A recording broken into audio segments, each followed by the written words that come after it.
What is good, Tesla family? It's Ray J back with another video, and in this one I'm going to be talking about the one and only Tesla stock and what you should be looking after for the future. I'm also going to do some in-depth technical analysis and talk about what the technicals are showing for Tesla, and also break down why tomorrow is going to be a big day for the markets because the PPI data is coming out.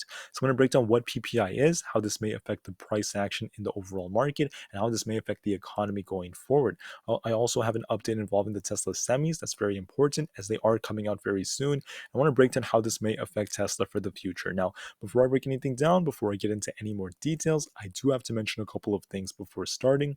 Firstly, I'm not a financial planner. Don't take any of this as financial advice whatsoever. And also, if you guys can, please smash the like button if you want to see more videos like this. And not only benefits me, it benefits the entire Tesla community as a whole. And the last thing is, if you guys can, please check out the Webull link down below and in the description. If you sign up for Webull, the link down below, and deposit any amount of money into the account, you're guaranteed up to 12 free stocks, each worth up to $2,000. And the best part is any could be a free Tesla share. It's a limited time offer. The offer ends today, so check it out before they run out. With that out of the way, let's get on with the video. Looking at Tesla, this thing was down about 2.56% for the day. It actually did okay compared to the overall market because the market was actually down to some degree. It wasn't necessarily that extreme. Now, what is good about this sell-off in the markets is it's not the end of the world considering the fact that we are pretty up compared to where we were a couple of days ago. If we look on the SPY, for example, you will notice that back around the 9th, the SPY was actually in that low 370 levels, and we've actually pushed up very hard since then. We went from like the 370s all the way up to 400 today, and just about that's like 3 trading days. That's insane. Crazy, crazy growth on the SPY and the overall market. So a bit of a pullback, a bit of a red day is completely normal, completely fine. And I do believe that institutions are likely going to continue to push the market down a little bit more and maybe start to accumulate a lot more shares back here, down in these levels, before they let this thing begin to run again, in my opinion. Now, when it comes to the options chain on SPY, we did see more puts being bought for today. And this is a sign that people were essentially hedging and also getting ready for the potential downside that ended up coming. Now, there was also a lot of news involving Russia that came out that played a big role in why the markets performed the way they did. And there is some uncertainty involving the whole PPI report that's coming out. PPI is the producer price index. If you don't know what this is, it's very similar to CPI, except instead of it being from the consumer side, it is for the producer side. So what this means is the fact that the data is coming out for the producer price index, which measures the average change over time in the price domestic producers receive for their output. So this is just the inflationary level from the wholesale level, and this is going to be very important. Now, the thing about this is being a big indicator of how inflation is moving. I believe that it's very likely this is going to be lower than many people are maybe expecting, and is also going to be lower than where it was before, because the last time this report came out, it actually was up about 0.4%, and the overall market ended up actually dropping over 1%. It was like 3% actually over a couple of days, pretty quickly, right? Because of this report. And this is just one of the major factors out there. So it does play a role. It will affect how the market moves if it's very bad. However, I believe it's most likely going to be pretty decent. And I think the market could actually bounce off of this and actually perform pretty decently after it comes out. Now, I don't think tomorrow is going to be the perfect bounce day. I think there's going to be a lot of chop, but I do believe a bounce will come eventually, whether it's tomorrow or the day after, and the market's going to continue to pump. When it comes to Tesla and its performance, you guys could see right here, Tesla is still underperforming compared to SPY, but if we compare it to QQQ, you will notice that Tesla is actually doing pretty decent. Both of them actually pushed up over the last few days. Tesla was underperforming, but very recently we did see the QQQ bounce and then start to come down. Tesla bounced, it was doing a lot better, and that now it came down at a pretty normal state because remember, Tesla's beta is supposed to be over 2. When the market was down, the QQQ was down like 0.88%. Tesla was only down about like 2 points, a little over, just under like 3%. So that's completely normal. Tesla did all right today, nothing too bad.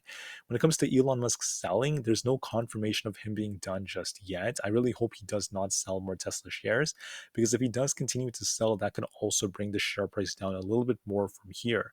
As far as data goes, many analysts out there are still very bullish on Tesla, giving it the buy ratings. And from a seasonality basis, Tesla's actually green about 51% of the time on Tuesdays. So we do tend to be green on these Tuesdays, but considering the chop that I am still anticipating, I can't guarantee tomorrow will be green, but I do believe it's very likely Tesla is going to see more green over the later days of this week, if not going into next week. November is historically a better month for Tesla. We're actually green about 61% of the time on November's, and that's a pretty good metric right over there. The last thing I wanted to mention is the short interest. This did end up coming up just a little bit, which means some shorts are starting to pile into Tesla again. And we did have relatively high volume. The volume was almost 92 million compared to the 88 million average volume. The majority of this volume was coming from the short sellers, right? I'm not saying it's like 100% all because of short sellers, but at least 51% had to come from them as the price did end up dropping. And we did see people selling, we did see some selling pressure, not to mention shorts starting to come in, causing Tesla to come down a little bit more. I do anticipate that this short volume percentage would push up just a little bit more above that 50% mark, which is a sign that Tesla might have a little bit more downside to come just temporarily. But we have to see how it reacts from this point. Now, I mentioned in a previous video that SPY still looks like it has potential to push up and retest the upper trend line right over here in this descending broadening wedge. In my honest opinion, I still believe that's very possible. I do believe that if we get a clean break above 400, SPY is going to get a big push to about this 407 level, and we do have potential to actually go all the way up to like 409 to 410 still. So my thesis on this claim has not changed. We just need to see this thing break and hold 400, and I do believe we are going to retest that over the next couple of days. But until then, until we get to about 400, first we have to bounce, and that's why it's important to watch SPY here. We have to see how this thing reacts to this 393 level. We need to see this thing either bounce or try to hold it. If we do break below us and continue to come down, I'd be watching maybe 392, but it's not as strong support. The stronger support's at about that 390 level. So we could drop just a little bit more, maybe retest 390, and hopefully we get a nice bounce. What I'm hoping for, all right, is I think that the market's going to come down just a little bit. I think we could end up retesting like 390. And what's going to happen is the institutions, they're going to likely load up on calls. They're going to start buying like crazy. And I believe their plan is to bring the price down so they can start buying one last time. So then they can let this thing push up again and they make a lot of money on those plays, right? This is all part of their game. And I think that's very likely to happen in these markets. As far as the QQQ goes, I noticed a very, very similar setup as the market does have a tendency of being very correlated in this market. On the QQQ, I'm going to be watching this zone right about here. We want to see if we bounce off that 284 level. And if we don't get a bounce off there, I mean, I don't really see it dropping like extremely hard. I'm hoping that we do. But if we don't bounce off there, then I'm going to be watching this previous bounce level around that 382 zone. So watch that very carefully. This will affect Tesla because the Nasdaq is very, very heavily dictating how a lot of these tech sector stocks end up moving. Now for Tesla, what I'm essentially seeing is this. I believe that first off, we do have a very kind of sloppy looking rising wedge that's forming. So that is a bearish signal. Tesla could come down just a little bit off of it, but we want to see if buyers end up stepping in. I think on the 1 hour, it looks a little bit better, like right here. And what I'm hoping for is this thing might continue to chop around a bit and we might actually break below it, then retest it and come all the way down like this. Now, if we do break below it, I'm going to be watching 190 flat. Once again, we're currently like about there, but if we break below it, then you have to watch 186. All right, 186 to 185 is where Tesla has gone in previous bounces. And if we come below that, then the next major level of support is either, I mean, we have bounced off like 382, but the major support is around that 180 level. Now, I'm really hoping Tesla doesn't come this low. We also have on the 1 hour a nice gap right over here. So perhaps we come down to fill the gap if we break below this 386, 385 level, then we could get a nice bounce off that and start pushing to the upside. That's what I would be hoping for. And I do believe the market still has room to continue pushing. Just it's going to take a little bit longer than previously anticipated. As far as Tesla goes on this chart, could we still see that gap? Yeah, we still could see it right about here. This gap is all the way down here. This was actually showing us around like 177. I don't really think Tesla's going to drop that low. I'm hoping for us to bounce off 180 or 186 in a much more ideal situation for the bulls.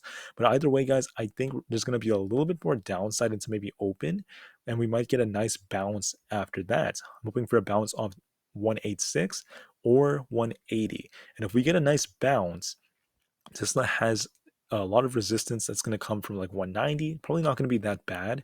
193 has some resistance. Then we have more resistance around this 195, very high 195 to about 196.5 level. So this is a very key zone for Tesla now because we did get rejected off this multiple times. So from right here, 196.5, you got to watch that between there and this 195 point like 75 around there. Watch this level very carefully because Tesla has been getting rejected here over the last couple of days. If this thing comes down tomorrow and we get a big bounce in the markets, Tesla could retest this level. Or if we don't bounce, it could take a couple of days for us to re-enter this zone. Sometimes things like this happen in the markets. If Tesla re-enters this zone, we have to see this thing break above 196.5.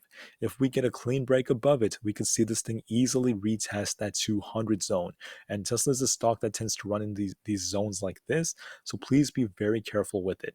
Anyways, when it comes to the whole Tesla semis right now, there's been a lot of talk about how there are these new visualizations about them in the Tesla app update. And I think it's very cool because it adds a more 3D, factor to it where people can actually see what the Tesla semis are going to look like. And I believe it's going to be very awesome for Tesla. But in the starting phase, they are still working on production. They're still working on deliveries. And I do believe that it's going to be very strong for their future. Now, one of the things that I personally have been thinking about is the fact that they should incorporate battery swapping technology for this, at least for the time being, because there is still, in my opinion, going to be higher demand for these charging networks, these charging stations. And I still believe that Tesla's still working on expanding that network. Now, with that said, what I believe is likely to happen is they might consider battery swapping technology, at least starting off.